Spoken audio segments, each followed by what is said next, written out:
சிறுபான்மை? என் அன்பு சகோதரன் ஏ.ஆர். ரஹ்மான் இன்னைக்கு சிறுபான்மை நீ சொல்ற.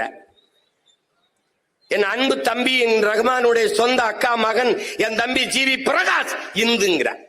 ஏண்டா தாய் மாமன் சிறுபான்மை, மருமகன் பெரும்பான்மையாடா?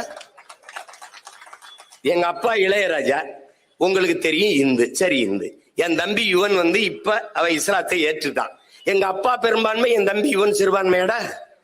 ஏண்டா உங்களுக்கு மூளைன்னு ஒண்ணு இருக்கா இல்லையாடா?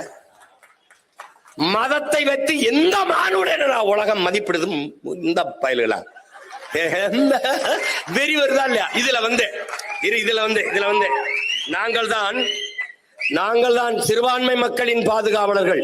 சிறுபான்மை மக்களின் பாதுகாப்பு, கிறிஸ்தவ இஸ்லாமிய மக்களின் பாதுகாப்பு, சிறுபான்மை மக்களின் பாதுகாப்பு. அந்த இடத்துல என்ன வைக்கணும்னா உனக்கு ஒரு ஆப்பு. இங்க வாடா டேய். சிறுபான்மை மக்களின் பாதுகாப்பு என்ற சொல்லுகிற இடத்தில் அந்த சொல்லிலே ஒரு மிக கொடிய அச்சுறுத்தலை சொல்லுகிறான்.